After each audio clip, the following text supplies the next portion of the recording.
Okay, Jermaine.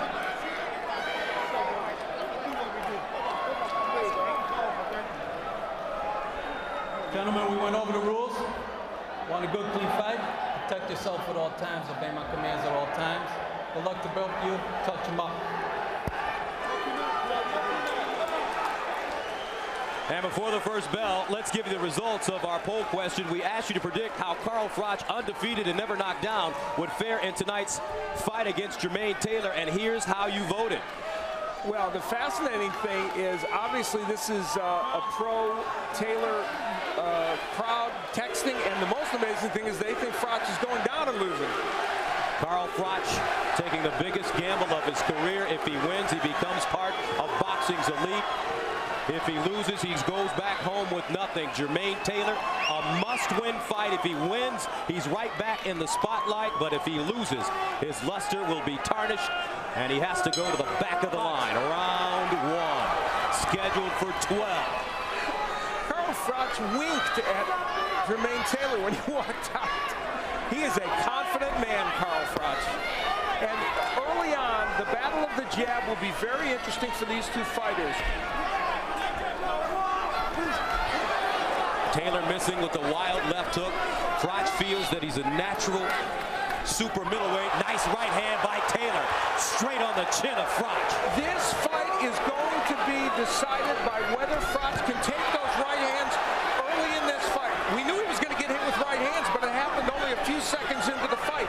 He has a granite chin, does Carl Froch, but does he have a granite chin against Jermaine Taylor? We're going to find out. Froch taking his time so far at age 31. He's a 7-year pro, and he's coming off a win over Jean Pascal December of 2008. But to go back to my point, he feels that he's a natural super middleweight. Walks around at 172.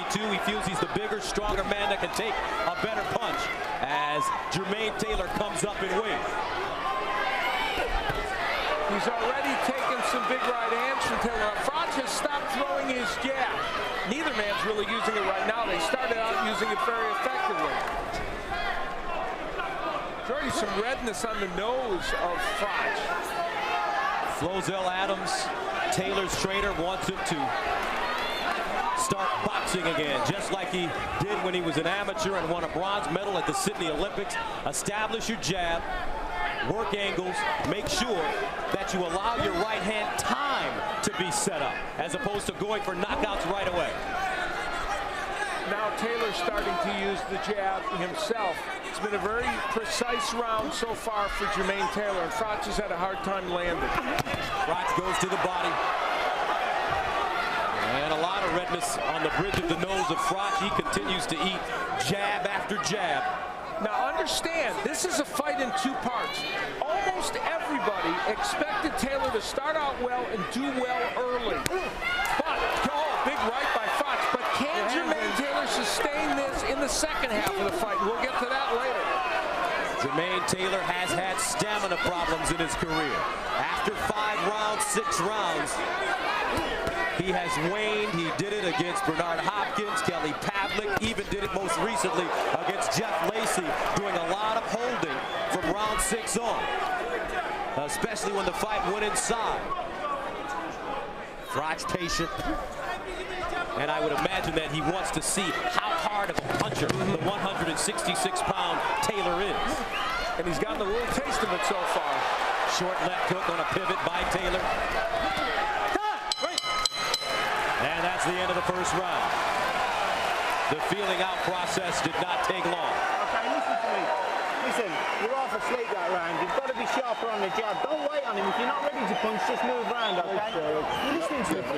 You're listening to me. You're with me? Yeah, let's get this jab and right hand working now and shorten your rock up. Move side to side. If you're not going to punch, move by using the jab. Now, Taylor landed this right hand right off the get-go. That was 15 or 20 seconds into the fight after a jab.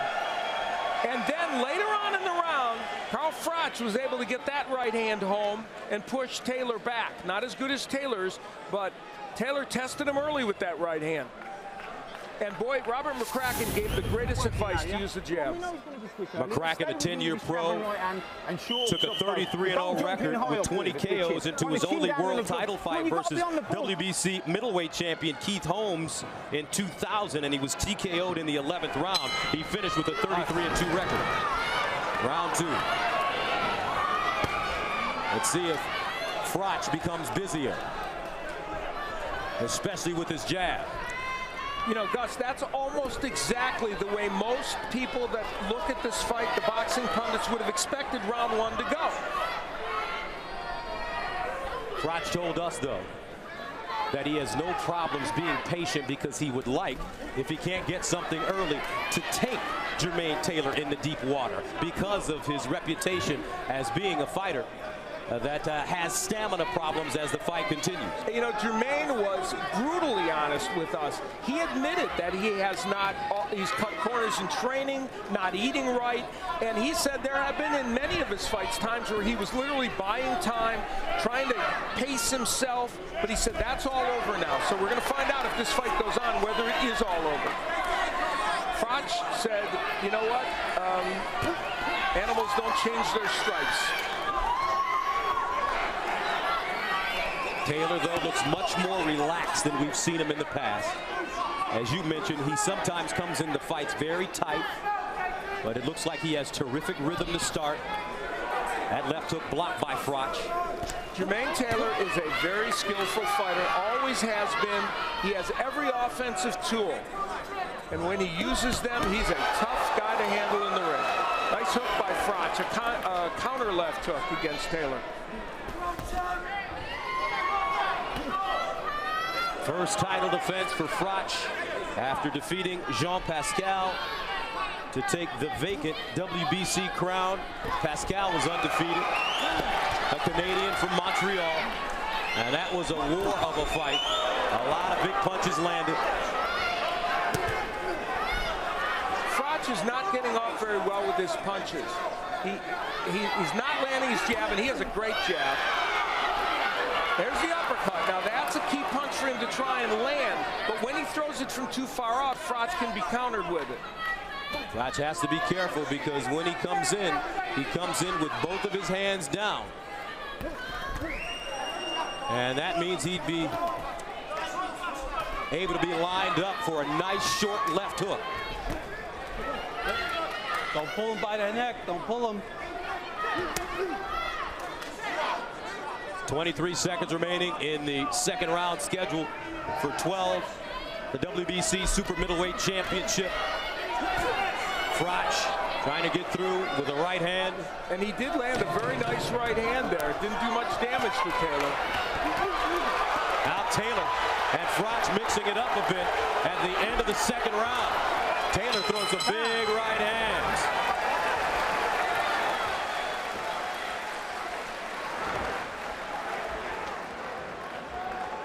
All right, baby, what do you see?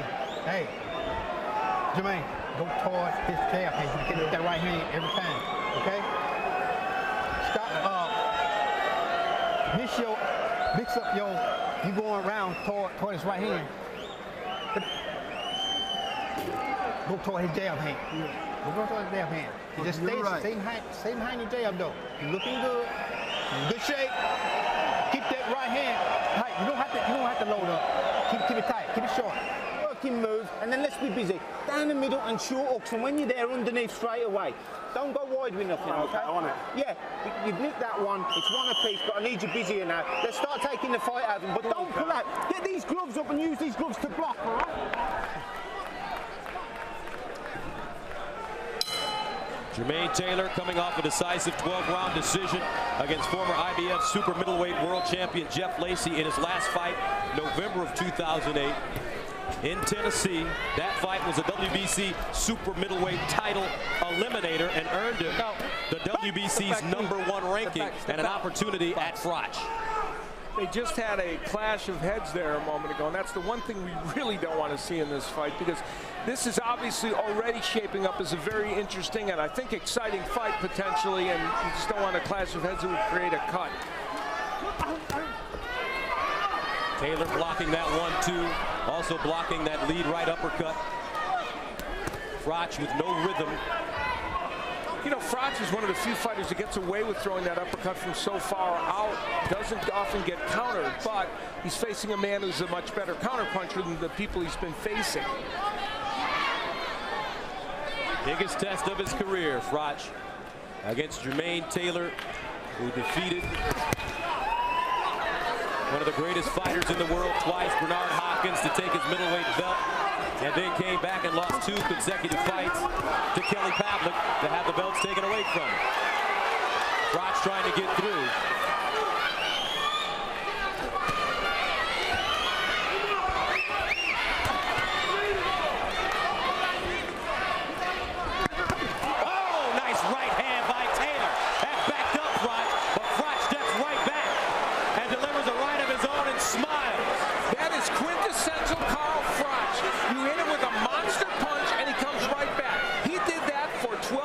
With Jean Pascal.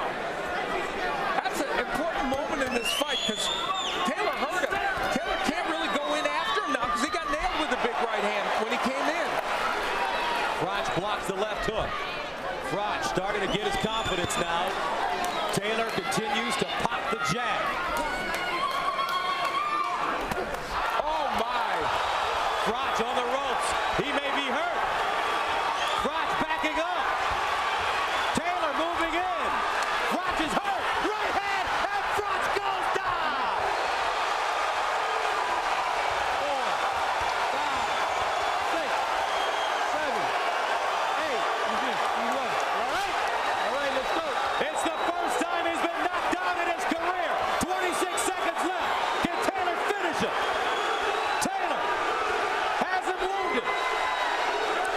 Remember the Kelly Pavlik fight where Taylor did not finish it and it came back to haunt him. 10 seconds. And Froch, another right hand left hook. Froch wobbling. And that's the end of the round. Bad intentions. One of the best rounds Give me the ice bag. for Taylor in quite some time. You had that round under control and then you went and threw a big shot and left yourself wide open. Listen to me. You've got to get tidier. You're coming out and you're pulling your head up and you're sticking your chin in the air and he's just coming back at you over the top. One too. Yeah, because you're loading up and you're looking for big shots and you're pulling out with your chin in the air. You've got to get your chin down, you've got to move your head, and you've got to get these gloves up after you punch. He's punching back.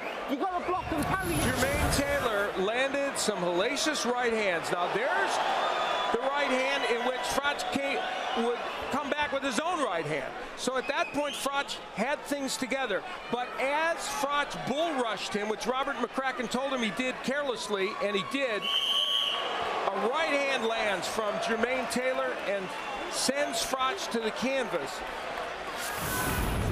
Froch knocked down for the first time in his career. Now we will see what he's made of. Undefeated at 24-0. Carl Froch has to dig deep now because the man standing on the opposite side of the ring is a true champion.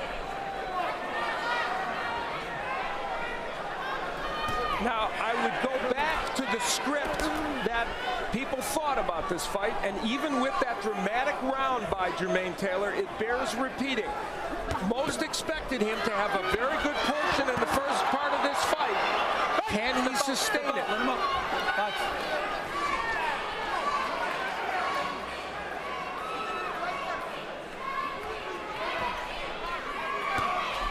Now the Froch jab starting to become a little bit of a factor. He has an excellent jab when he uses it. Don't backhand. Taylor would love to come over that jab, though, because it's so low. He's rolling it back. Come over that jab with the right hand. Froch's Taylor made for it there. He barely misses. Left hand by Taylor. Now right there, that was a left uppercut that Froch was throwing, and Taylor countered it. Round 4 scheduled for 12. Jermaine Taylor, the challenger in the black trunks. Carl Froch, the Englishman and champion, in the black and red trunks. His nickname is the Cobra. First title defense for Froch, who won a bronze medal at the World Championships as an amateur One of the biggest moments of his career in Belfast, England. Had over 100 amateur fights. You know, Jermaine Taylor's defense in this fight has been excellent, and you could easily overlook that. He has blocked a lot of punches, slipped punches, and made it very hard for Froch to hit him. Under a minute to go in the 4th round. Taylor. Very relaxed through 4 so far. You know, Jermaine Taylor has not scored a knockout since 2005, which is a fairly long drought. Now, during that time, he's fought nothing but champions or former champions. So he's had a tremendous, you know, tremendously good list of opponents in front of him. Hey, don't watch that elbow. Keep that elbow in. Uppercut blocked by Froch. Let him out. Let him out. Step back. Step back. Under 10 seconds to go in the 4th round. Scheduled for 12. Froch, Taylor, and they are banging. Time.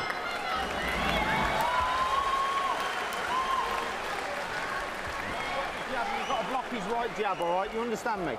You've got to work the jab and you've got to block his jab and that right over the top, so you've got to have the gloves up. Put your legs out. Listen, listen.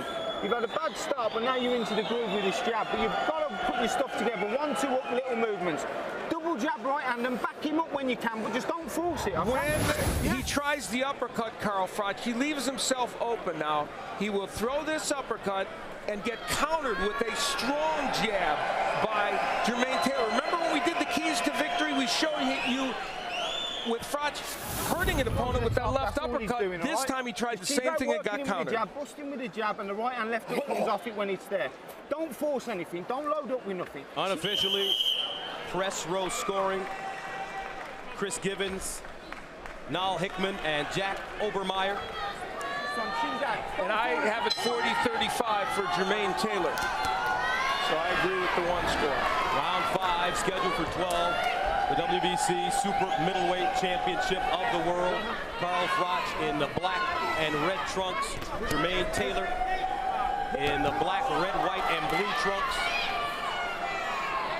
Taylor knocking down Froch in the 3rd round. Taylor establishing his jab. As we start the 5th, it's been wicked. He's been working on angles, doing a nice job stepping off the line, making Froch miss.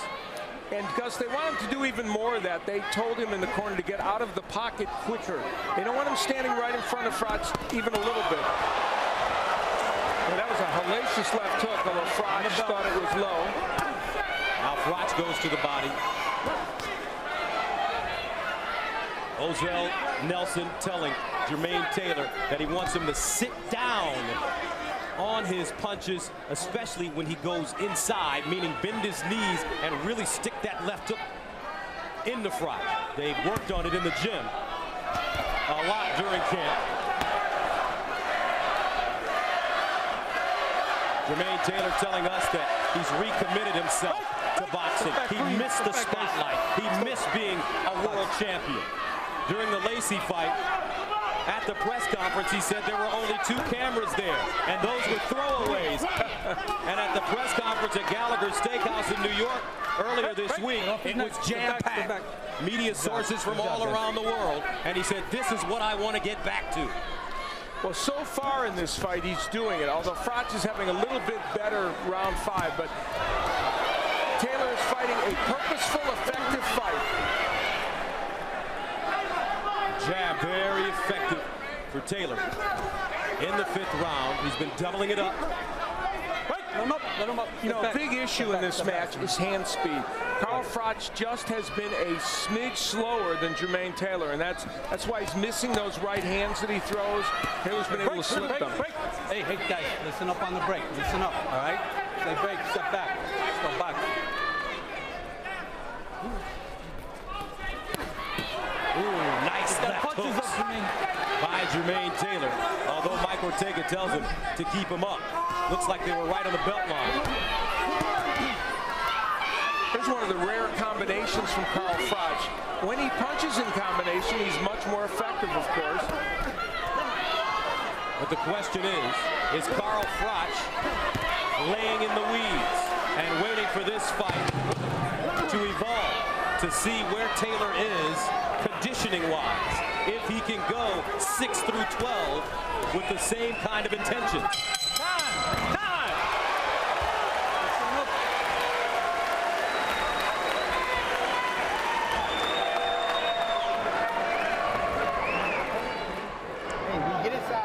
I want you to bend them freaking knees, and it's both sides of the body.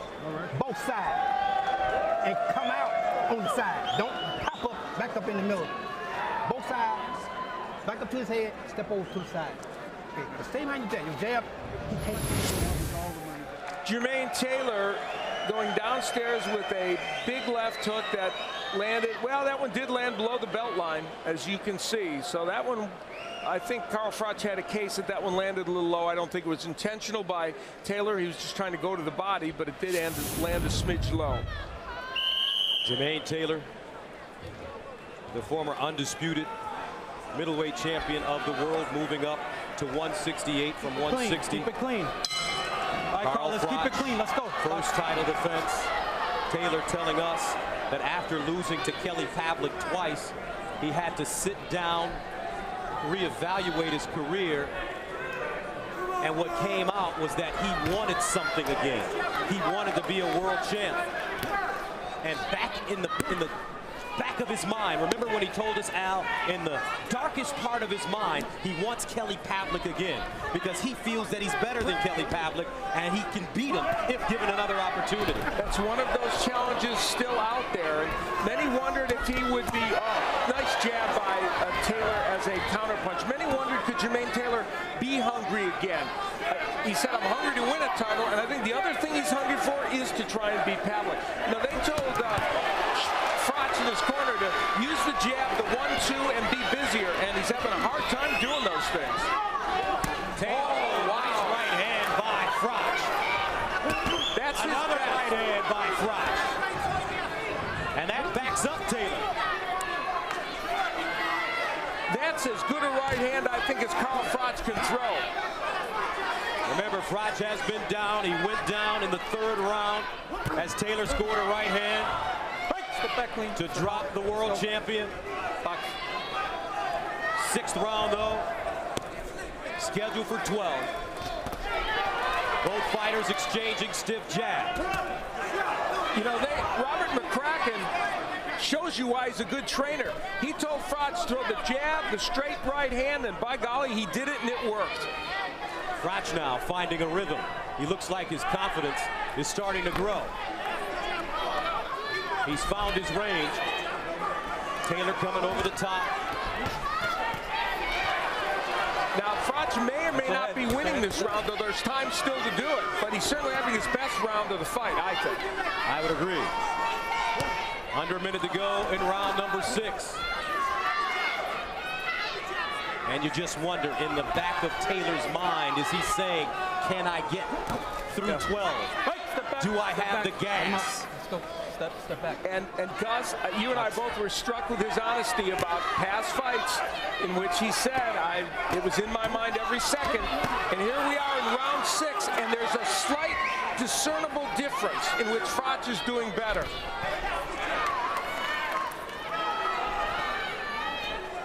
Haunting memories for Jermaine Taylor. Step back, step out, step out. Now watch your head. Watch your head inside, both of you guys. Round 6, a much closer round. Could go either way. Left hook by Froch, connecting. He blocks Taylor's jab. Taylor, nice work at the end of the round. That's it.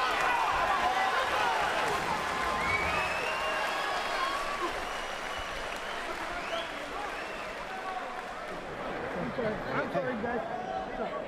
Still got to get some body work inside. So that whole, you don't have to stay out there with us. He the one is getting busted up. How'd you like that down left hook? Yeah. See you right there? Yes, sir. Okay, double that right hand next time you hit him with that right hand. Double it. That's it. Once every time done it. Yes, sir. Carl Froch finally was able to get the right hand, and the jab sets up that very good straight right hand. Taylor took this punch very well. I mean, this is a beauty. And again, the jab, the key to that punch landing. And at the end of the round, Jermaine Taylor trying to rally as they both exchanged kind of a wild punches. Halfway through this title fight, the champion, Carl Froch, needs to rally if he wants to keep his belt. Froch in the black and red trunks, Jermaine Taylor in the black, red, white, and blue trunks.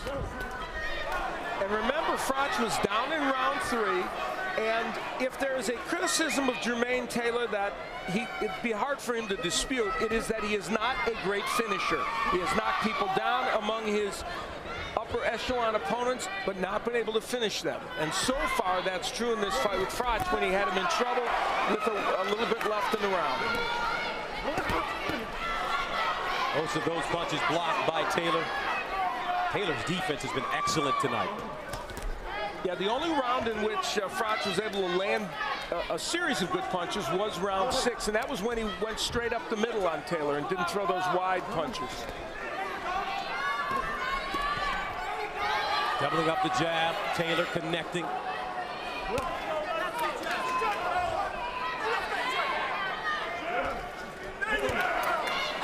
And you know, that right hand that landed in round 6, which was a great right, and there's another one. The question will be, could those right hands have more impact in round 9 or 10? We'll probably get a chance to find out. Froch is getting that right in again. Froch has not gone to the body in this fight. Ozell Nelson, Taylor's trainer, telling him he wants to throw shots to the body. Nice stiff jab by Taylor. Backing up. Both men are more effective with the jab this round. I mean, they're both doing a very good job with that punch. Step out, let him out. Step back.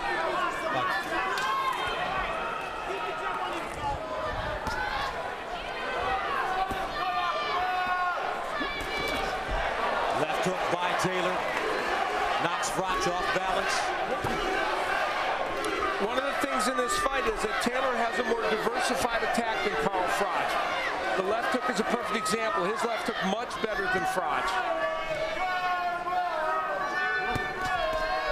Once upon a time, Jermaine Taylor was considered the future of the 160-pound division. He lived up to the expectations for all intents and purposes.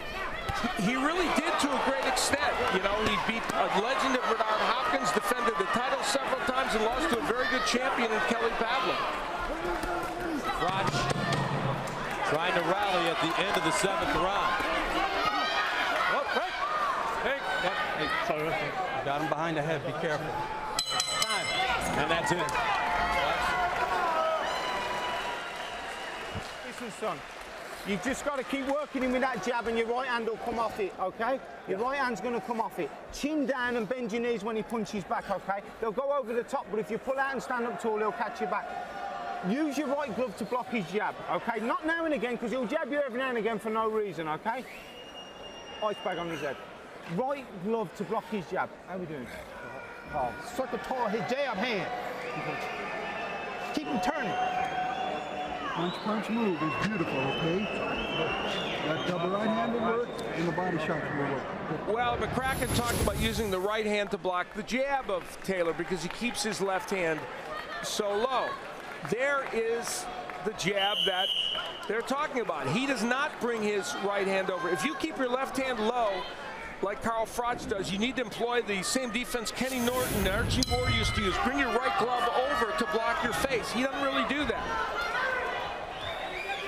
That's the crab, or as Archie Moore would call it, the mongoose. Round 8 scheduled for 12. For the WBC Super Middleweight Championship of the World, Jermaine Bad Intentions Taylor. Step back clean. Former undisputed world champion at 160 pounds. He's been in wars. Bernard Hopkins twice, Kelly Pavlik, Winky Wright, Corey Spinks. Now Carl Froch as he moves up to 168. Froch from Nottingham, England, making his first title defense. There's a change in this fight. Froch is getting Taylor, I really do. Is Taylor slowing down? Crotch. Oh, yeah. Hit Taylor with a looping right hand. Taylor stumbled. I don't know if he tripped, but he did stumble. From Taylor's perspective, I think he needs to do something offensive right now. And here's the record for Jermaine Taylor and Frotch, past 7 rounds. And mind you, they both have very good records. And Frotch, of course, obviously undefeated, has never lost. It's not as if Taylor has been bad in the last part of fights. It's just he's not as good as he is early in fights. So he's gotten wins, but this round 8 is a perfect example. Frotch is winning this round, and Jermaine looks like he's buying time. Nice stiff jab by Frotch. Taylor. Frotch has a problem with his right eye. He's kind of blinking out of it. Taylor not as busy. Double jab by Frotch. Taylor waiting. He may have been hit with something, Al, and he's trying to clear his head. Yeah, I think he was, Gus. I think those right hands early that Frotch landed in this round did stun Jermaine. Taylor backing up. He hasn't backed up. Now he's on his toes. Taylor is foggy. He's trying to clear his head and buy time. Frotch continues to come forward. Carl Frotch is a different fighter when he uses the jab. Don't grab him behind the head, okay? Second time. Let's go. Frotch coming on now. I hope Michael Ortega doesn't take any points away. Nice left hook by Taylor. Carl Frotch should just keep doing jabs, straight right hands, and come forward. That's what he's got to do in this fight. Well, Jermaine Taylor has that high guard. Frotch trying to get this right cross through. Taylor putting his punches together at the end of the round. Trying to steal it. They butt heads. And wow, Jermaine Taylor with an answer. Too big for no reason. Sit down. You're loading up. That's the only time he's catching you now. You're loading up for no reason. Put your legs out. Carl, you're getting on top and then you load up and let him in. You ain't got him. You've got to box him. You've got to listen to what I'm telling you. You ain't got him. You've got to box him because anything big is going to count you. You've got to listen to what I'm telling you. Every time you load up, he hits your back and makes you look silly. You was controlling the round there and you let him nick it at the end because you opened up with big swings. That's 10 or 4. Have a go. Listen to me, son. I'm telling you, just keep boxing. Robert McCracken is so right. When Frotch got all off balance and threw these ugly shots, that's when Jermaine Taylor was able to use his hand speed to get him. And that left uppercut was a monstrous punch by Jermaine Taylor. And that shook Frotch at the end of the round and made Jermaine Taylor pretty animated about what he did. Behind the head now. Round 9. But that was a Frotch round. Scheduled for 12. Frotch in black with the British flag. Taylor in black with the U.S. flag. I don't think Carl Frotch should throw another left hook for the rest of this fight. I mean, I wouldn't even try. I'd throw jabs, straight right hands, and nothing else, because that's what's working. And I sure wouldn't throw any uppercuts. I'd love to see Frotch try to change up his right hand instead of throwing it as a right cross. Taylor's guard is so high, if he could loop it around, he may find some success.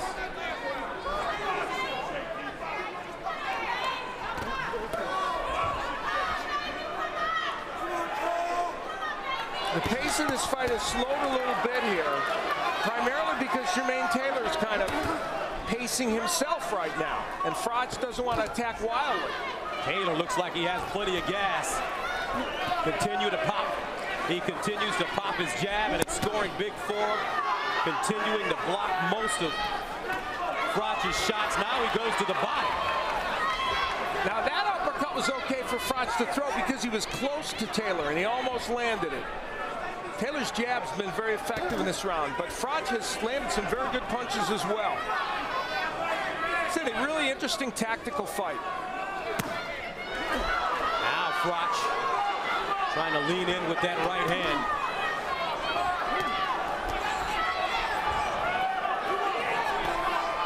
Some redness in the left eye of Froch. Also, it's starting to swell up a bit. Taylor, left hook, right hand combination.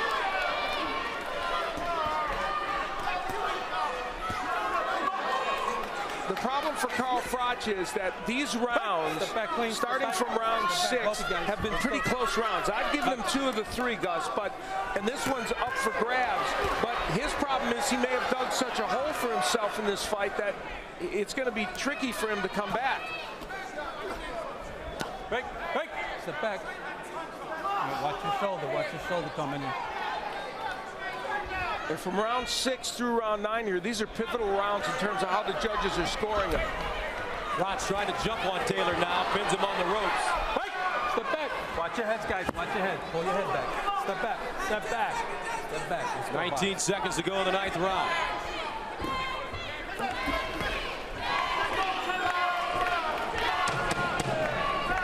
Taylor. A lot of gas in the tank, folks. He said he'd been eating well, sleeping well, training well. And it looks like it so far.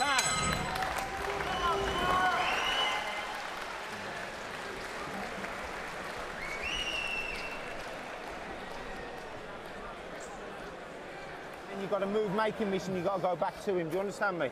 He's not going to do that, is he? Yeah, but you've got to be busier. You can't let him hit you with the eye-catching punches and steal the round.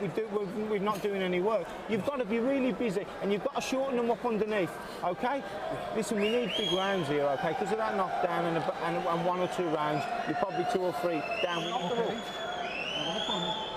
Come on, babe. This middle and keep your output up better. Walk them bells.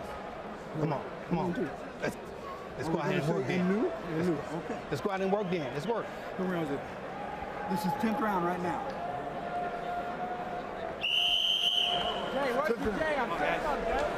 Chris Givens from the Arkansas Democrat Gazette.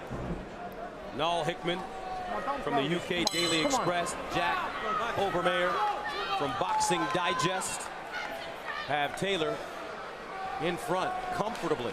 Well, 1 has him comfortably, 2 pretty close, and I have it 87-83 along with Gibbons. But I don't know if Robert McCracken's that far off. There were a couple down. They might only be a couple down. Froch has done a lot of work in these recent rounds, and now he's going after Jermaine Taylor again. Froch starting to loop that right hand. When Froch is busy and pushes Taylor back, he's putting Jermaine in a defensive posture in which Taylor is not counterpunching now. Right hand scoring for Froch, backs Taylor up again. Not much punching coming from Jermaine Taylor here in the beginning of this round.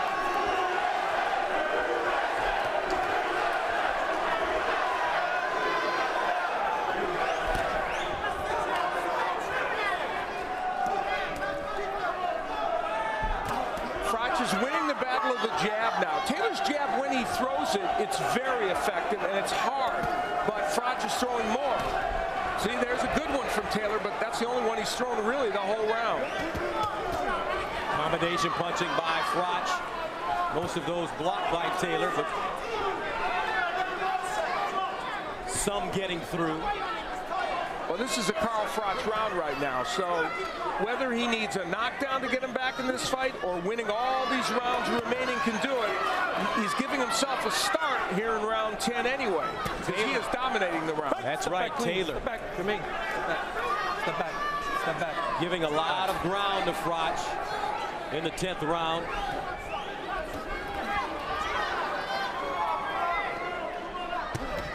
Right hand connecting by Taylor, and he doubled up the jab as he stepped back. A Froch right back at him. And Robert McCracken made the point. Oh, nice right by Froch. Taylor lands what he called eye-popping punches, and that could negate all the good work Froch does over the course of the round. But this round, this has been the single best round of Froch in the fight. Froch starting to go around Taylor's high guard. Taylor lead right hand, gets through. And that time Froch did something interesting. He slipped one of Taylor's punches. She doesn't always do. Froch does have a great chin. Left hook connecting for Taylor. That buckled Froch. You know, I think the left hooks have been the most powerful punches for Jermaine Taylor. He landed some really nice right hands early, and one of those rights put Froch down. I think the lefts have hurt him too. Froch going down in the 3rd round. Stay off his neck. Stay off his neck. Time.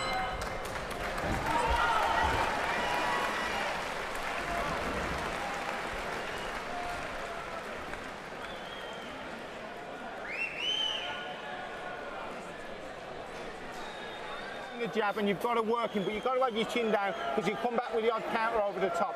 You're listening to me. We've got to have 2 big rounds behind the jab. 1, 2 hooks, and then you get the movement, your body and head, all right? Side to side, okay? But you've got to have the gloves up for what comes back and bend your knees. Move your head and use your feet, okay? Don't stay in front of him after you've punched, yeah? Listen, he's conning his way through it now. He's going to open up now and again, and then he's going to look. You have to let your hands go, man. Keep going, fight. This is it. If you win these 6 minutes. It's out. All right, let's go. 6 minutes, okay? Got the hand. Round number 11 scheduled for 12. And according to the press, this fight is getting closer and closer. I have it 96-93. Of course, we saw the British reporter had a draw at this juncture. And 2 of the other press row scores had Taylor winning. Froch has taken control right now in terms of the will. He's imposing his will on Jermaine Taylor right now. Froch trying to get loose. Much more active. If you look at the body language of the 2 fighters, it's clear Carl Froch, oh, and there's that good uppercut, and he's got a good one. It's clear that he thinks he can push ahead in these rounds. And Jermaine is not punching very much. As usual, Jermaine got off to a great start in the first 5 rounds. There's a big looping right hand by Froch that landed right on the button. You know, Gus, you said something earlier, and I was almost going to take issue with you about the overhand right, and I didn't, and you were right. When he loosens that right hand a little bit and takes it around, it's helping Carl Froch. It really is. Because he was landing it up the middle, but then it did start getting blocked, and then looping it really helped it. So look, you won our first dispute. That's all right. Some blood coming out of the nose of Taylor. Uppercut by Froch. Double uppercut. Now Taylor wants to hold on. Jermaine Taylor. Ghosts of past losses are starting to creep into his head. But look at him come back and put together a combination. Left hook by Taylor. He's digging deep. This is looking like a Jean Pascal fight that Froch had. Froch to the body. Taylor blocks the left hook. Uppercut, right hand, Froch pouring it on. He wants to keep this title and take it back to England and become a superstar in his country. Taylor pivoting with the jab. Taylor right hand chopping down. They're giving and they're taking. Round 11. The uppercuts by both men have been fantastic to add to all those other punches. Taylor with the right hand. 25 seconds remaining in the 11th. Wild can opener by Taylor. Let's go. Step back. Step back. Jermaine may be running out of gas. But he's still throwing bombs, but I don't know if he's landing as many important punches as Froch in this round. That's the question the judges will have to answer. It's Froch coming forward. Oh, that was an excellent and exciting round.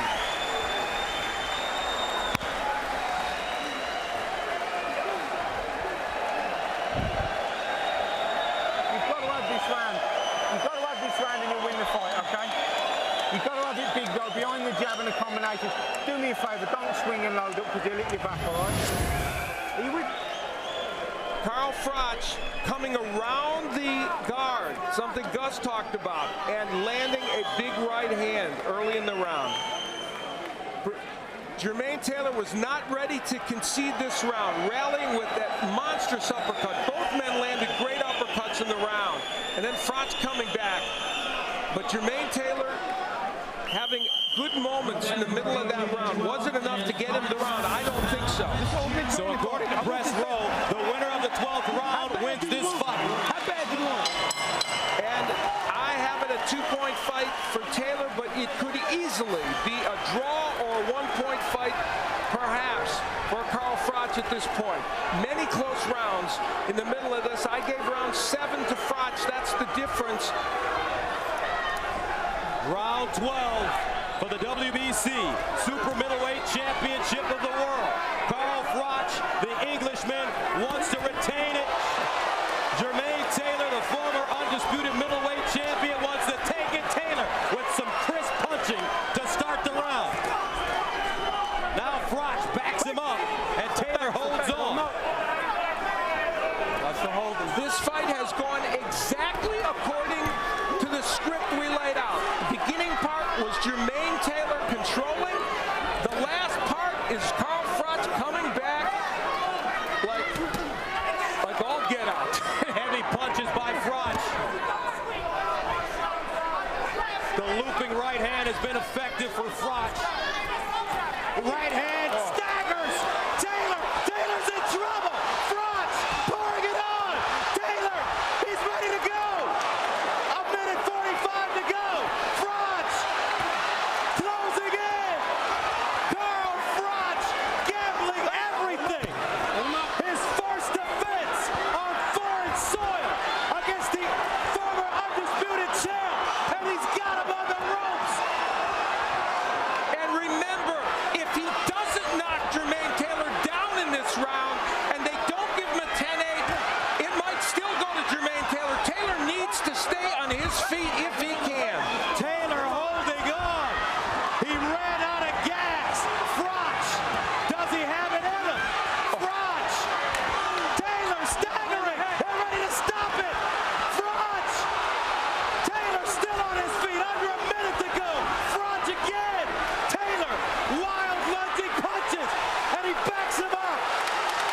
Taylor trying to catch himself, using his jab, eats a right hand, another right hand, and he goes down. Oh my goodness!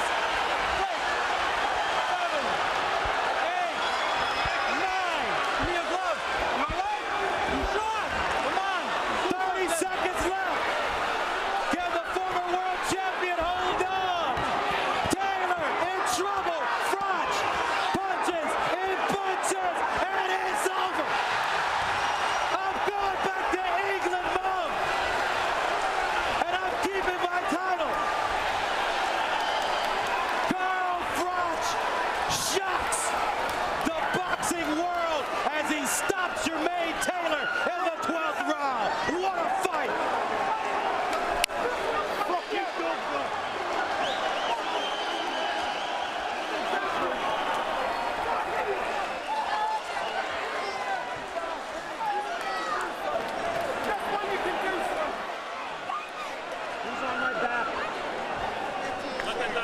Not only did this fight live up to expectations, it went according to the plan Carl Froch would have expected, and those people that supported him would have expected. He came back in the second half of this fight after a terrible beginning in the first 5, and for this man, Jermaine Taylor, what a terrific disappointment.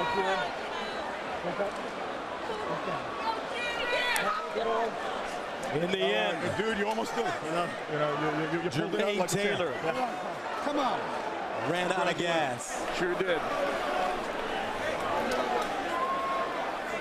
Congratulations to Carl Froch, who said that he took this fight because he wanted to receive international acknowledgement by fighting tough fights. No, Josh, take his rules, my friend. Think I could have left it later. What was the score? You're not going to go down on me, are you? Okay. All right, good fight. Okay, good fight. Good fight.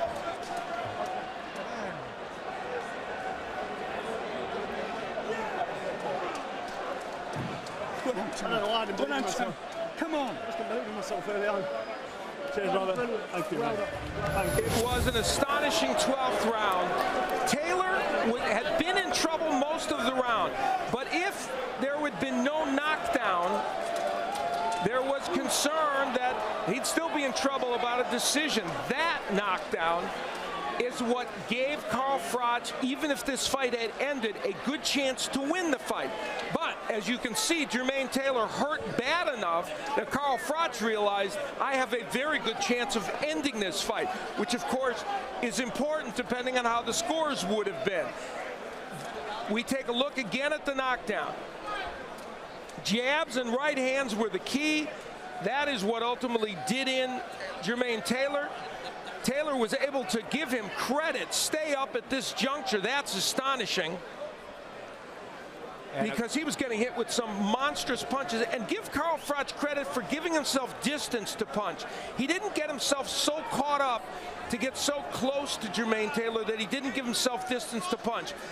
That was, I think, the key in him ending up stopping Taylor in this fight. And this is the end of the fight, with Ortega looking on very carefully. See, Froch gives himself enough room to punch. He doesn't smother his punches and just keeps punching, and ultimately the fight is stopped. What a dramatic ending, and what an astonishing performance by Carl Froch. And based on the scorecards, if Jermaine Taylor could have stood up and finished the fight, he would have won. Let's go inside the ring, where Jimmy Lennon Jr. is standing by. Ladies and gentlemen, we have the time of 2 minutes 46 seconds in round number 12. Our referee in charge, Michael Ortega, stops the contest. He is the winner by way of spectacular knockout. He is still undefeated and still the WBC Super Middleweight Champion of the world, Carl the Cobra Froch.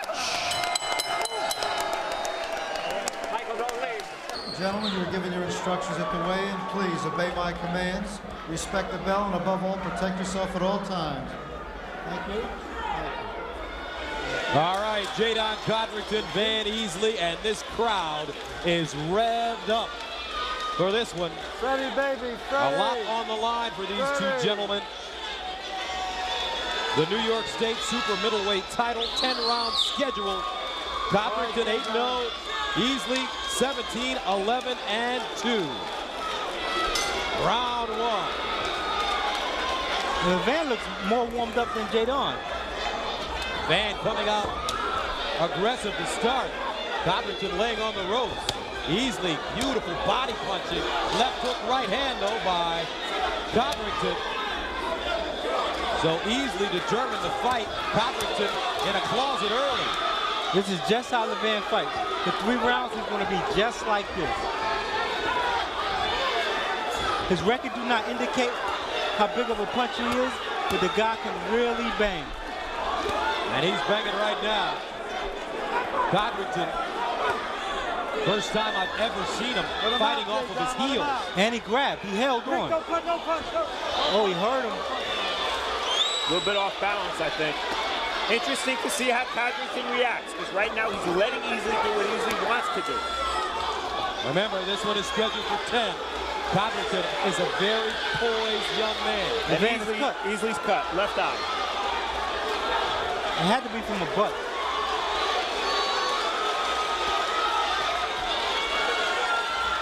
One thing that's great about Codrington, as he can fight going backwards and forwards. He's moving real well now. I like his movement, fluent. He didn't panic from the early onslaught. Now Codrington establishing the jab.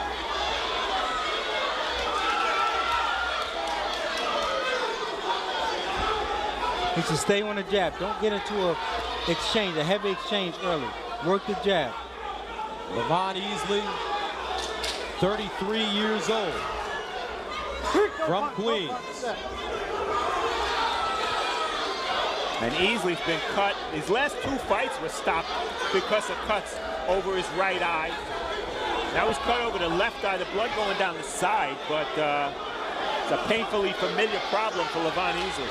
And Easley's pace is slowed a bit. Under a minute to go in the first round, scheduled for 10.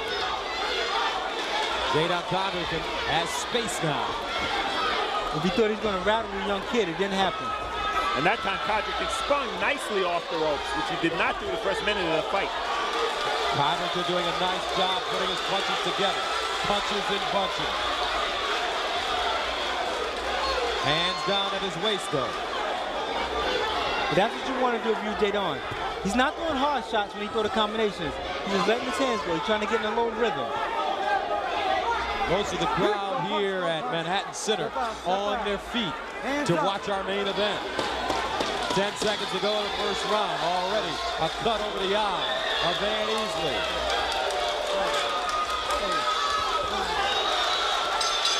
And that's the end of the first round. We are gonna have a fight, folks, tonight.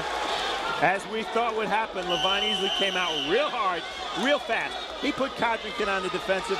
Jadon seemed determined to just weather this, which he did.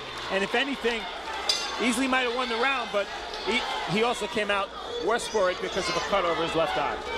All right, we begin the second round. Easley not as aggressive to start the second round as he was in the first. 9 of Easley's 15 connects in the first minute. Came in the first minute of the round. Left hook gets in for Codrington. Right hand slipped though by Easley. Great pace to this fight.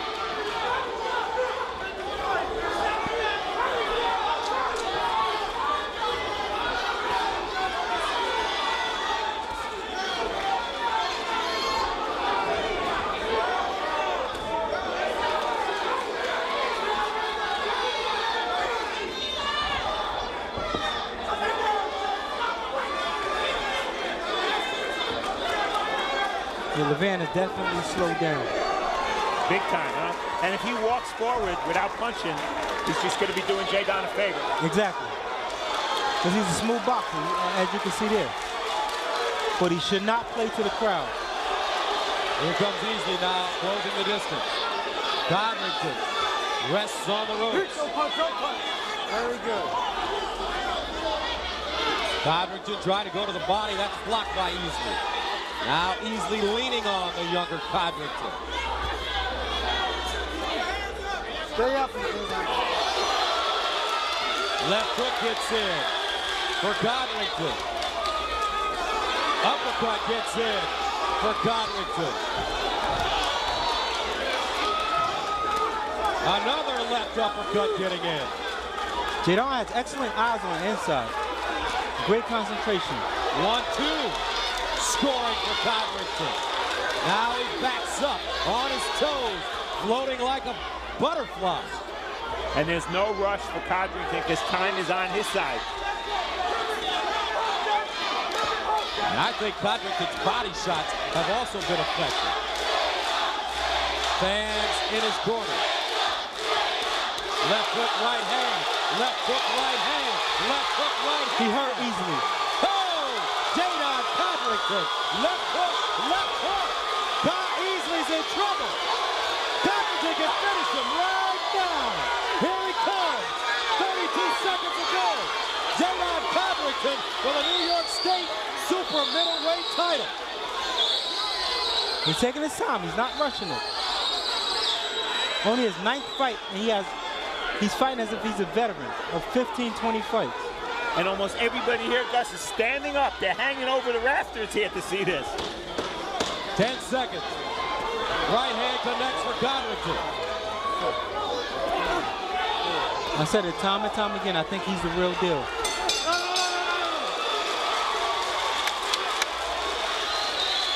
In the first round, it was Easley who put Codrington on the ropes. Right here, Codrington fighting off the ropes, which he didn't do in the first round, landing big shots. Easley slowed down big time. Codrington took advantage. Same action, a little closer look. And you see that Easley's defense, other than occasionally bending over at the waist, isn't very good. He's just getting hit shot after shot there. Big round for Codrington.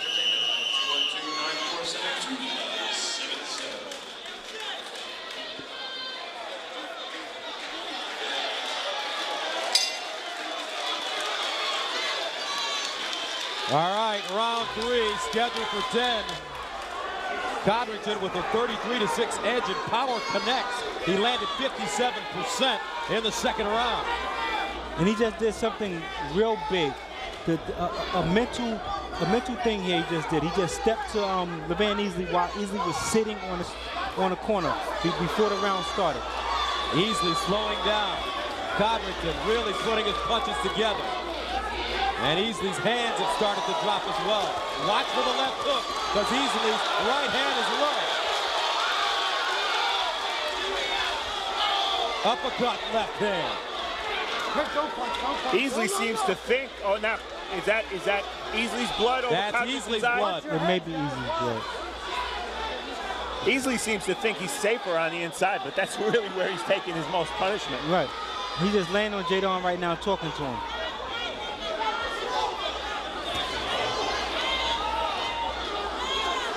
Uppercut, right hand. Easley comes back with a looping right hand of his own. Jadon wants to spin off of those ropes though. Uppercut, right hand, uppercut, left hook. Easley is taking some punishment. Codrington putting it on him, and he backs it up by jabbing out. This kid has textbook boxing skill. I hate to sound like a cheerleader, but I've been big on this dude since his pro debut. In and out. Jadon Codrington putting on a clinic on his toes. And Easley's body language suggests it's about round 9, not round 3. A gash over the left eye of Easley. He may have been butted in the first round. A minute to go in round 3. Scheduled for 10 for the New York State Super Middleweight title. Jadon Codrington in blue, Van Easley in white. Short left hook for Codrington. He doubles it up. Now Codrington leans on Easley. Tires him out even more. Easley. That thing Easley fight is over now. Easley ready to go, folks. Codrington. He's not trying to throw any punches. Oh, Codrington. Just landing punch after punch. The up jab, followed by a 1, 2, 3. Easley's hands are dangerously low. He's going to get hit by a big hook or a big uppercut. And Jadon is coming right back with his defense. After landing big shots, he comes right back with tight defense. This kid's tough. 1, 2, 3. Jadon Codrington. What a fighter. Again, fighting off the ropes in round 3. Jadon Codrington, Easley's hands are way too low.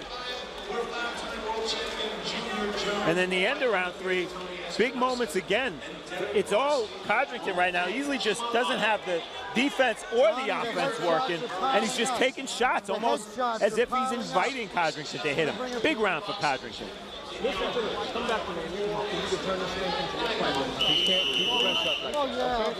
Okay? Do it, okay? You hear me? You got it? I need doctor help there. He's very responsive. Stop freaking out on me. 4th round scheduled for 10. Jadon Codrington in purple. Van Easley in white. Gentlemen, how do you have this fight scored so far? Have it scored 2 rounds to 1 for Jadon, 29-28.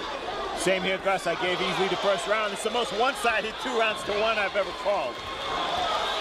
And look at the punches and bunches by Codrington. He's landing. Easley, wobbling. Easley, ready to go right now. He won't make it out of this round. And Codrington continues to put this kind of pressure on him. CompuBox is presented by LocateStock.com, the pioneer in locate stocks. But do we think Jadon is going to either get tied or break his hands or something? I think that's Easley's only hope right now. Blood just gushing out of the left eye of Easley. But one thing about Levan, he's consistent. He'll fight you for 2 rounds. He's consistent. Codrington, right hand. Codrington continuing the punch. Easley giving no ground. Codrington jabs out. Uppercut, left hook. Get hit with a little bit of everything there. Man, Easily showing some chin, huh? He's in great shape. Great shape. He is. He really used that month to prepare. He was down 3 times in 2 fights against Scott Pemberton. No disgrace there. Scott Pemberton can punch, and he's a top 10 super middleweight. But it's only the 4th round. Let's see if Codrington goes to the body to slow Easley down even more, because he's shown that he has a great chin.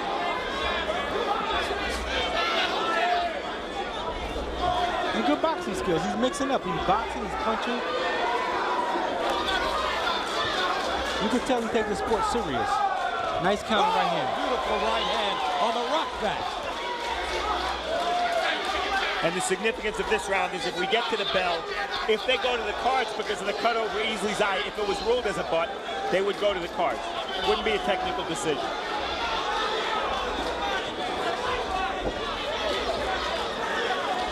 .40 seconds to go in the 4th round. Somehow Easley has been able to stay on his feet. He has one heck of a chin. Now Jadon is getting his jab working.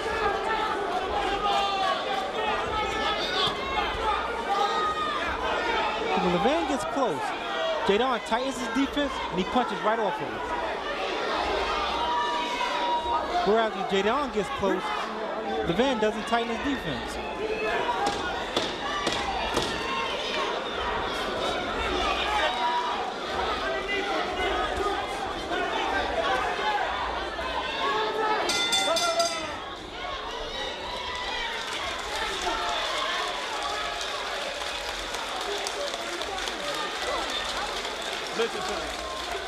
Round 4, not all that different from round 2 and 3, all Codrington. Easley really left his fight in that 1st round because he hasn't mounted any attack since.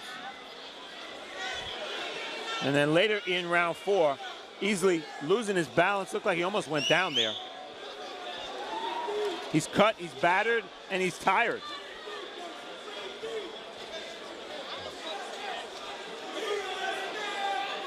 And a counter right hand, that looked like it landed right on the cut.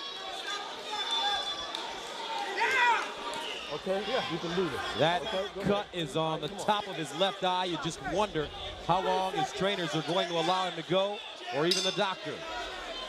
It looks like a deep cut. They're taking that full minute with him, though.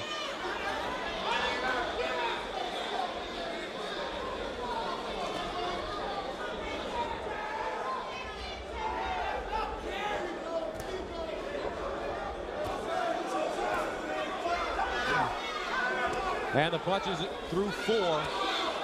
Codrington all day, all the time. He threw a nice right hand to the body. Brought Levan's left hand down just a bit. Look at that left hand. Close to the waist for Easley. Codrington with great eyes. Yeah, excellent concentration on the inside. As I said, you can tell he takes the sport serious. You can tell he gets in the gym, and it's not just, you know, funny games, smoke and mirrors for him. It's a business. It's his life right now. And he's very good at his business.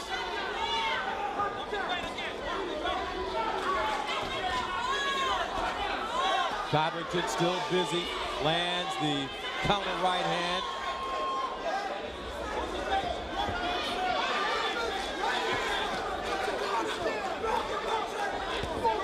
Now Levan throwing one shot at a time. Past couple rounds, couple of shots here and there. Easley on the ropes. Codrington throwing combination. Easley walks back and gets caught with a left hook. He brought that one from over here.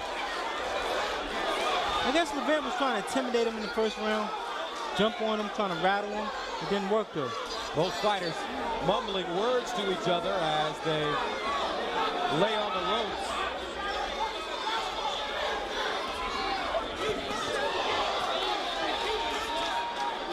But Easley's throwing so few meaningful shots. Even if he punched himself out a little bit in that 1st round, if he was in good shape, shouldn't he have more left at this point? Exactly. He should have caught a 2nd win by now. This is what, the 4th, 5th round? Easley in trouble, not answering. Codrington, 40 seconds to go.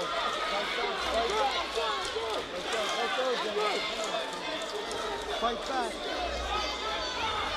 And that blood is really pouring out of the eye of Easley now. Covington can't miss. I mean, I'm no psychic, but I thought this would be a tough fight. How long do you let this one keep going? I mean, his corner, he's like a punching bag right now. They're going to go to the corner, and Easley's going to have that eye looked at. The doctor may stop this one right now because it's getting gruesome. Double cut, Doc. He's a punching bag right now. Doc, you gotta call it.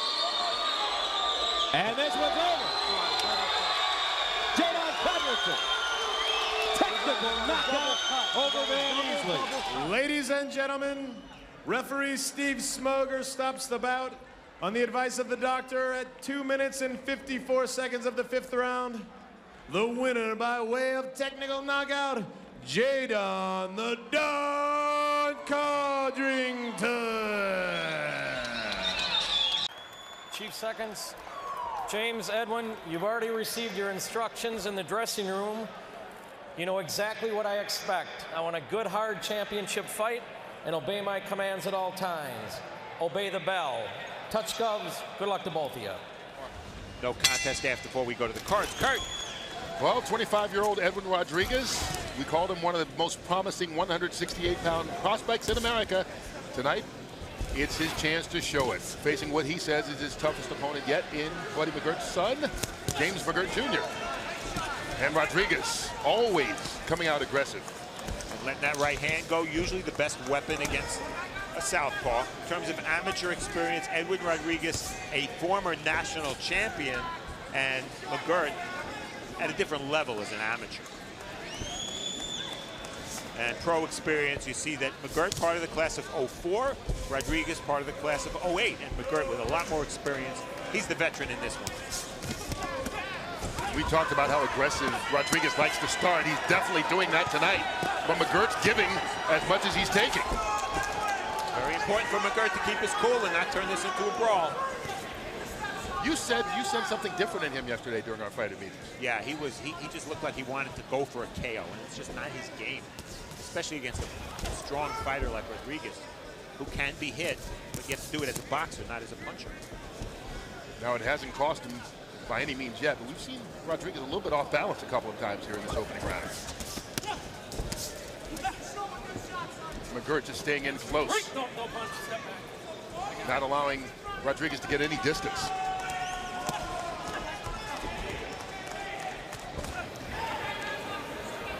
Rodriguez has gotten quite a few of his knockouts via body shots lately, and aiming that way tonight so far. Well, he's certainly not shy about throwing punches. Throws them in volume. Watch your heads. Right, don't punch. Watch your heads, guys. Watch your heads.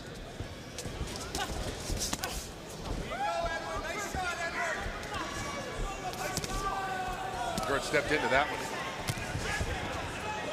but not backing down at all. He's got Rodriguez in the corner. Before Rodriguez turns him around, now McGirt up against the ropes. Rodriguez throwing a lot of punches, but McGirt's blocking a number of them as well. He didn't catch that uppercut, though, with a block. It got through.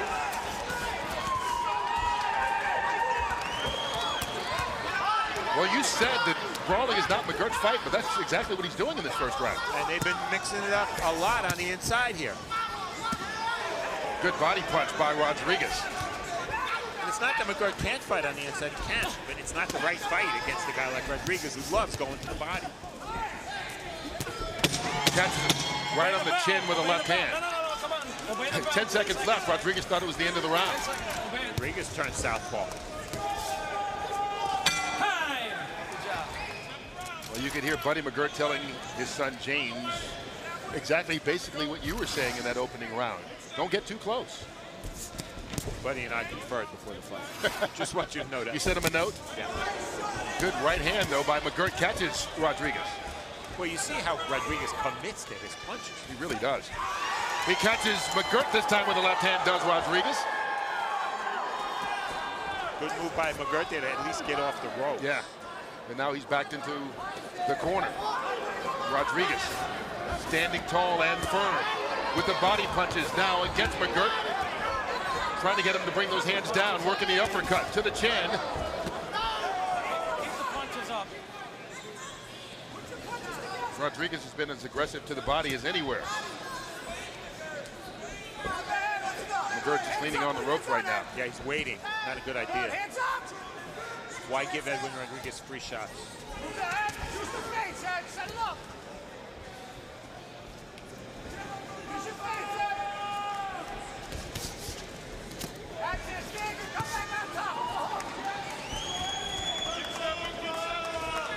McGirt just working his way around the ropes, really. Not getting back in, and that shot close to being low, but not called against Rodriguez. But you can't see McGirt's belly button because of his trunks. So any shot that's on that McGirt Jr. sign, it's going to be tough for Mark Nelson to call.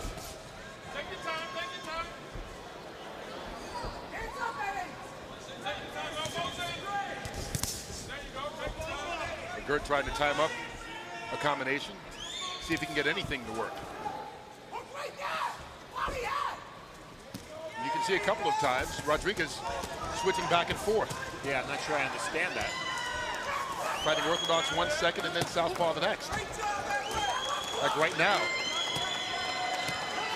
He's got McGirt in the corner. Less than a minute to go. While Rodriguez is missing some of those shots, Kurt, he's giving the judges no choice but to give him the round by being this aggressive. And he has been all round.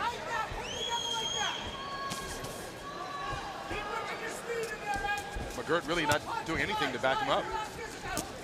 He can't do anything.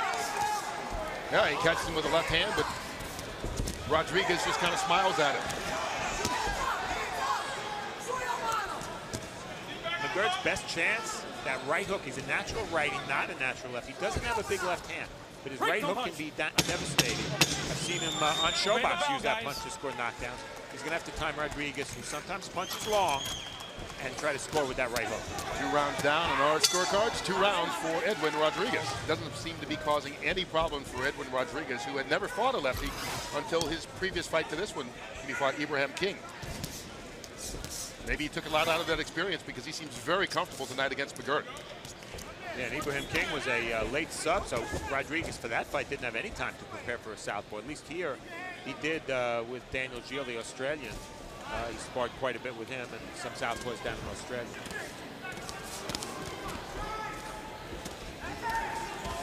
McGirt trying to find his way off the ropes. Rodriguez won't let it. Continuing to work the body and then going with the uppercut. Rodriguez has been effective with that all night long.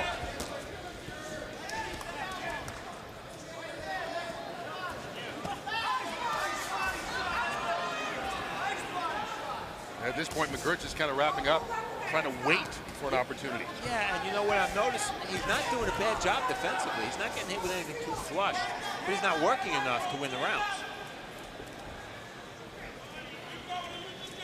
Maybe at this point it's a matter of survival. They're scheduled for 10 rounds, hoping to get into the later rounds and let Rodriguez wear himself out. Quite possibly. Well, yesterday at our Friday meetings, James said the jab would be the key punch for him. It hasn't been a factor. No, because he wanted to try and keep the distance away from Rodriguez, but he's done just the opposite here in this fight all night long. He's been in close. Too close, according to his corner. Takes a couple of shots to the body here. Tried to time that one out, but really hit Rodriguez in the back. Now, McGirt being more aggressive, catches a right hand in the process. Some big shots by McGirt. Best flurry of the fight for him, Kurt. Rodriguez just a little off balance there again. And I mentioned it earlier, we've seen that from him a couple of times. He throws punches so big that every now and then he loses his balance. That's a great point.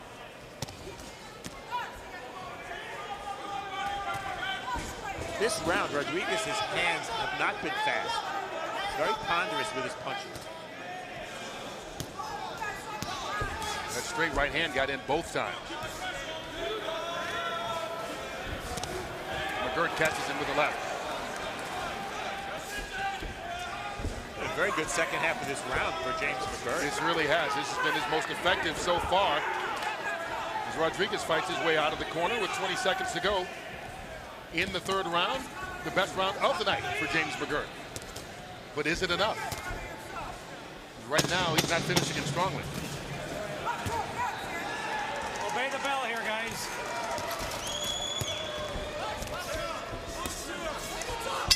Time. 3 in the books. Yeah, I thought it was his round. I thought he did enough, and Rodriguez wasn't quite busy enough.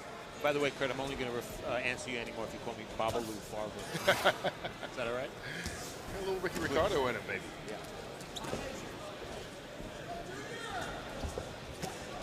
Both these guys, you talked about their amateur experience, came very close to making Olympic teams.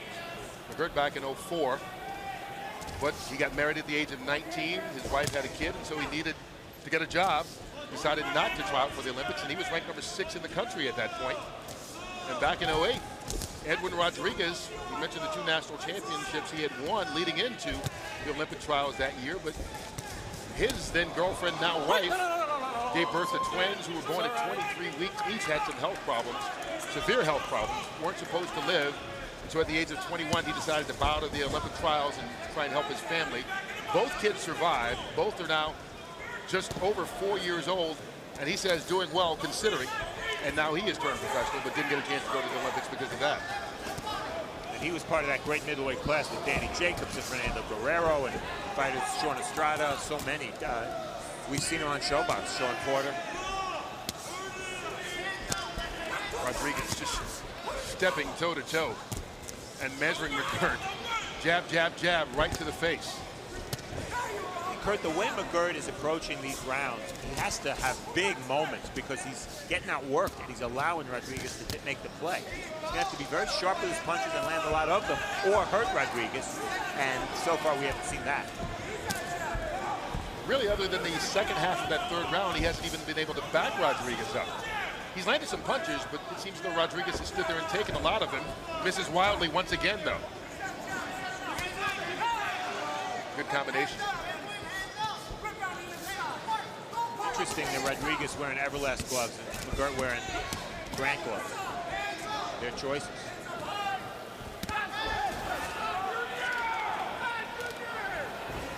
The Everlast glove, more of a boxer's glove.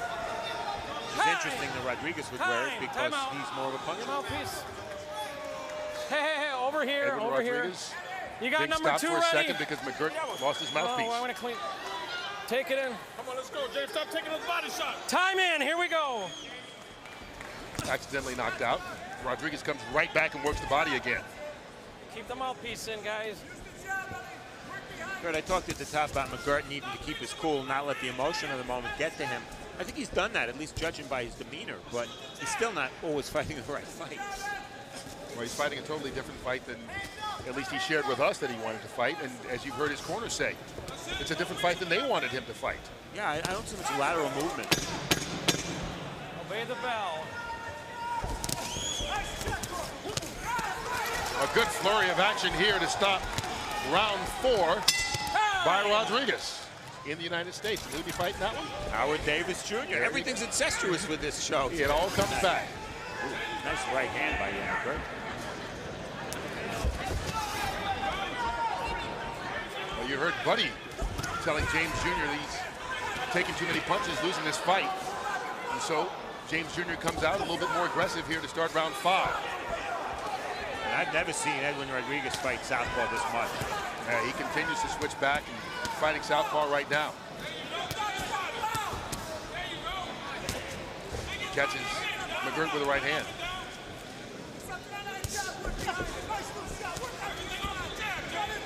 You know, we keep calling him James McGirt Jr. because that's the name he goes by, James McGirt Jr., but he's really not a junior. His son is James McGirt Jr. because they're both James Anthony. Buddy McGirt is James Walter McGirt.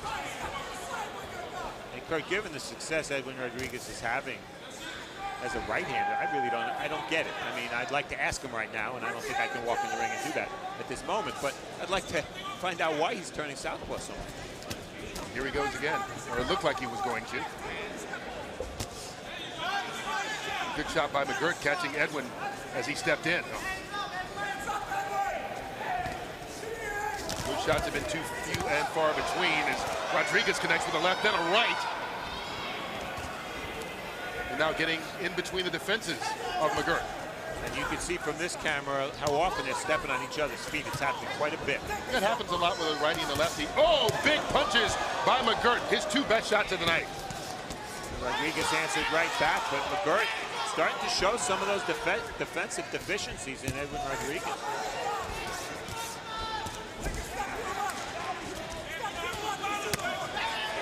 Shot to the ribs. He's catching a lot of punches in the process, but he's not connecting. And McGirt's defense, which has been so good in the early rounds, doesn't seem to be there right now. Rodriguez has started flush a number of times here in this 5th round.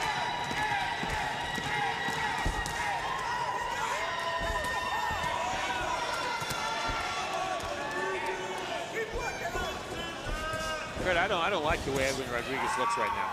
His punches are slow, they're very long. He can't seem to decide whether he wants to be righty or lefty.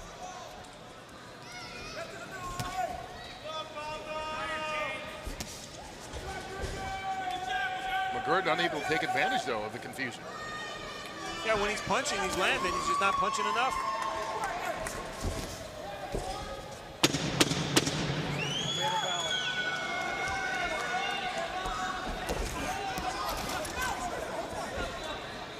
Five rounds down, 5 more to go in this scheduled 10-rounder. Whenever you can, get the water here. Thanks. We talked about the experience as far as having 4 more years as a pro for James McGirt Jr. in this matchup. It's also been a matter of when you take a look at the two. I mean, McGirt is a guy who's fought a number of rounds, and his fights tend to extend a lot more than Rodriguez. And so as this fight gets later and later and later, with McGirt maybe showing a little bit more, maybe able to take advantage of Rodriguez not being deep in fights a lot. Exactly right, and that's why this is exactly the type of fight Edwin Rodriguez needs.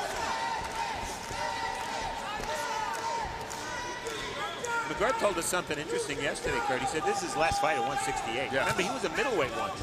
He says he's going to 75. He can't make it. He comes down from 190, sometimes 200 pounds. He's going to be a light heavyweight after this fight. 27 years old. It gets harder and harder the older you get. And again, Rodriguez decides to go lefty. You know, it's interesting. We haven't heard, at least, his corner say anything to him about that, about switching up. McGirt lands a couple to back Rodriguez up, but not far enough as he's back in that corner.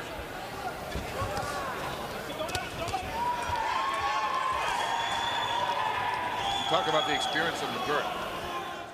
If you count tonight as his 26th fight, 23 of his opponents have had winning records, not really stacked up like a lot of guys at the beginning of their career. Trying to see if that experience can make a difference against a guy who, at least on paper, is a better fighter than he is. Well, win, lose, or draw, this is exactly the kind of experience Edwin Rodriguez needs at this point in his career. This was a step up. He's having to work.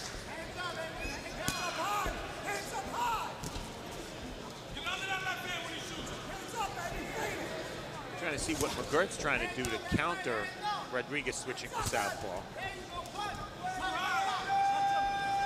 Both guys just kind of eyeing one another right now.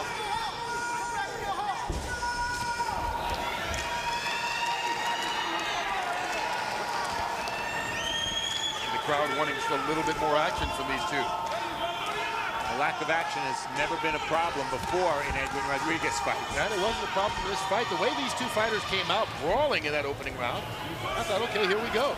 But it has slowed down considerably since then.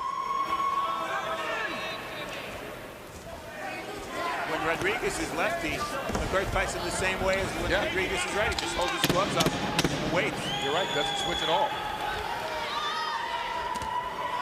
And maybe missing a couple of opportunities to take advantage of maybe a confused Rodriguez. Here we go, the 7th round, schedule 10. One of the bright young stars at 168, Edwin Rodriguez, putting his undefeated record on the line tonight. 16-0 he comes into this one with 12 knockouts, including 7 of his last 8 fights. He's finding James McGirt Jr. a little bit difficult to knock out, although he has controlled most of the fight.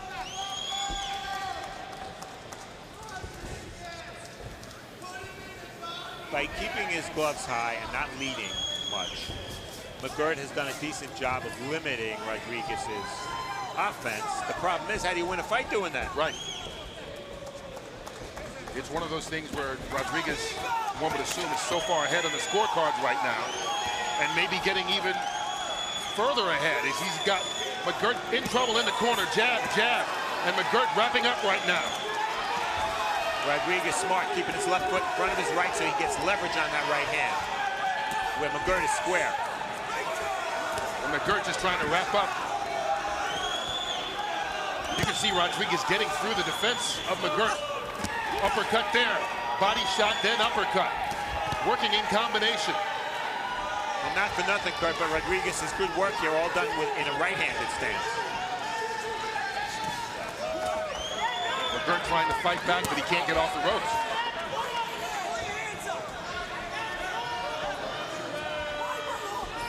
Measured approach by Rodriguez now.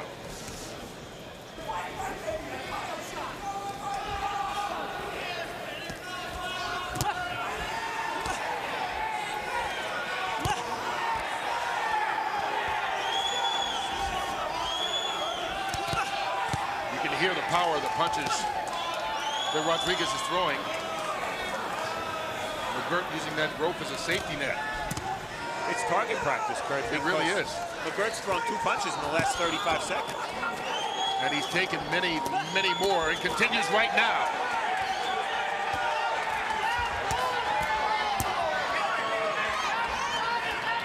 Rodriguez won't let McGirt off the ropes. And it's like when Rodriguez decides to throw a punch, he gets to do it. It's just a matter of him taking a break. That's been the only defense that McGirt has had in this round. Rodriguez kept a nice pace. That was an amateurish left hand there, but he's kept a nice pace this round, and he's carrying his power with him into the later rounds. And a little tongue poke. Yeah. Now making fun of McGirt, and I don't know if he's in position to be doing that right now. No. That's not a good idea if you are in a position to do it. You see there, McGirt firing away, but very little on those punches. It's the best round in the fight for Rodriguez. It seems as though Rodriguez has done whatever he has wanted to do, with the exception of that third round when McGirt showed a little bit of life. Otherwise, it's been McGirt on defense taking punches.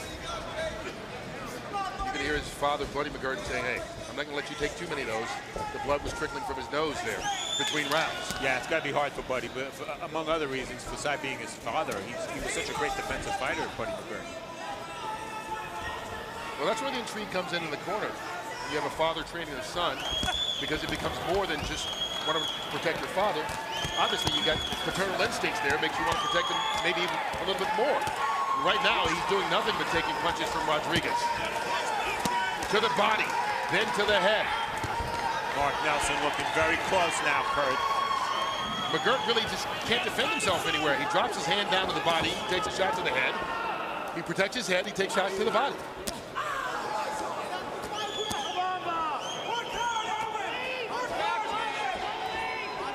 Right now, this is Rodriguez's fight to finish. He's trying to do just that. Good uppercut. Connects with the left hand. It's like a switch went off on Rodriguez last round. He's really just fighting a much better offensive fight. And he stopped that switching back and forth from southpaw to orthodox. Maybe that's the difference.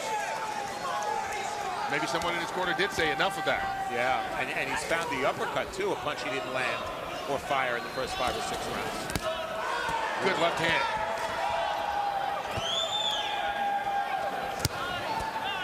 There's the uppercut from the right side. As soon as we said that he doesn't switch, he switches back to southpaw again. Well, if McGirt's just going to keep his hands up and back to the ropes, it won't matter if Rodriguez fights righty, lefty, or in between. He's going to dominate.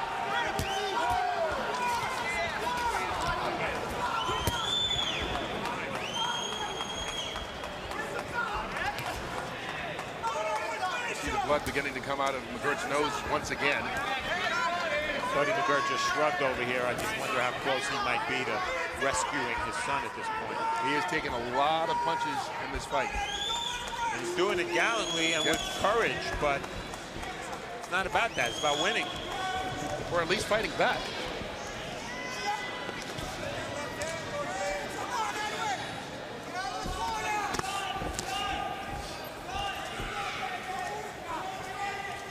Edwin Rodriguez blowing out his nose there. That forms pockets of air under your eyes, and he's got high cheekbones to begin with. It's a habit. Peter Manfredo better get him to stop. Good left hand connection by McGirt, but he takes one in the process. Final seconds. Other than that one punch, another round all Rodriguez. So his corner is saying you've got one more round. You heard the referee Mark Nelson saying, I'm going to give you one more round to try. And so we go to this 9th round knowing that McGirt has to show something in order to extend this fight. And Edwin Rodriguez tonight showing why he is one of the top prospects at 168 pounds. James McGirt's been long before. He's never stopped anybody this late in a fight. Rodriguez calling McGirt his toughest opponent to date. And on my scorecard, he's won all but one round. And so he looks like he is indeed ready to make that next step.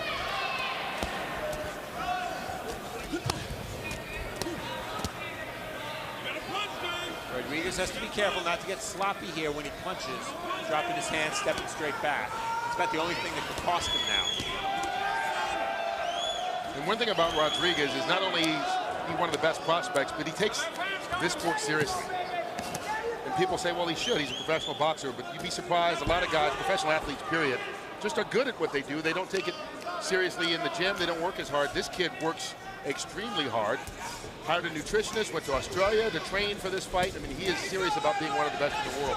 Yeah, and he's in great shape tonight. He really is, because in the second half of the fight, he escalated his attack big time, and it's paying dividends. He's on his way to a stoppage win here. Yeah, he's got McGirt in the corner again. And McGirt just wrapping up. There were a couple of punches in the process, but not much on him. Rodriguez a little sloppy there, letting his hands drop. And the experienced McGirt watching for that and trying to take advantage whenever he does lower those hands, but the fight is stopped. Mark Nelson steps in and stops the bout. Ladies and gentlemen, here is the official time. 1 minute 57 seconds of round number 9. Our referee in charge, Mark Nelson, steps in and calls a halt to the bout. Your winner by way of technical knockout, still undefeated and new WBC, USNBC Super Middleweight Champion, Edwin La Bomba Rodriguez.